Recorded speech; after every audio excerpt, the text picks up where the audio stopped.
I'm sure nearly everyone is aware of the frequency of AI-generated images recently. They're used to advertise for companies, for people who struggle with mediums like drawing and sculpting to make art, and endless other mindless images. Many people are annoyed with AI-generated media, but often for reasons that aren't well informed. Today, I decided to really stress test the image generation software to make a point. Here's the plan.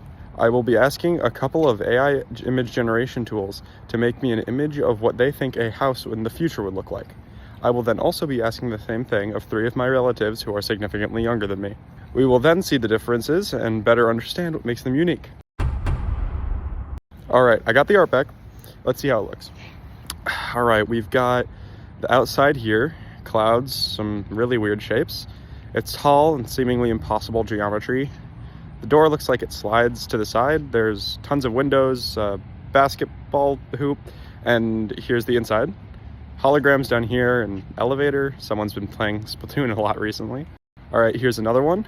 This one looks like it's thinking about clean energy, a turbine, solar panels, and looks like it's built underground. The front door also seems to be a large glass dome. Then inside of this one, okay, we've got a floor plan.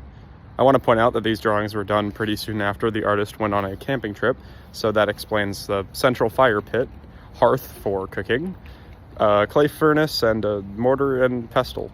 We've got some boxes of herbs, and over here's the entertainment setup, a TV, console, a box of games because Nintendo will make them. Overall, seems like the artist for this one chose to go with a simpler house, focusing on necessities. We've even got a fact over here that the dirt the walls are covered in will keep heat in. Very helpful. Lastly, we've got this drawing from a kid who's a little older. This one looks like a house with a face for some reason, and looks like it's got some solar panels on the top. There's some other buildings around and maybe a floating piece here. All right, so now that we've seen the images created by the kids, let's give some AI image generation tools a try. OpenAI's ChatGPT first. Okay, basically the same prompt. Generate me an image of what you think a house in the future would look like. Okay, so we've got a very generic futuristic house. Notice that I specifically never mentioned futuristic because that's a style, but a house from the future can be a lot more than futuristic. Okay, next tool is Canva. Okay, this one gave me 4 different ones to work with.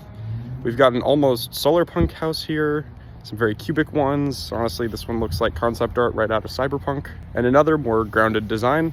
This one looks like I'd see it on Airbnb for $1 million a night. All right, now that I've shown off my findings, let's talk about what makes them really different.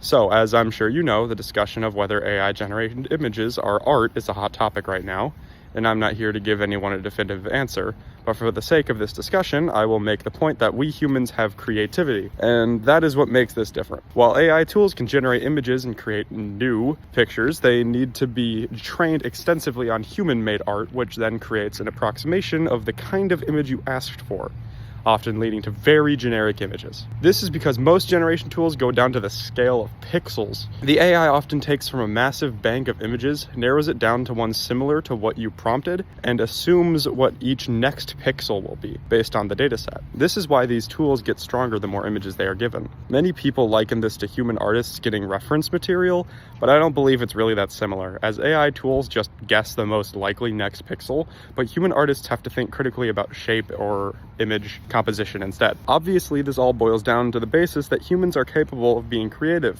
and we use our creativity to make things. AI can't do that because it needs other art to replicate, and lots of it. And I know tons of people are saying some really scary things recently, but as long as you create and enjoy what you do, you'll be able to keep creating.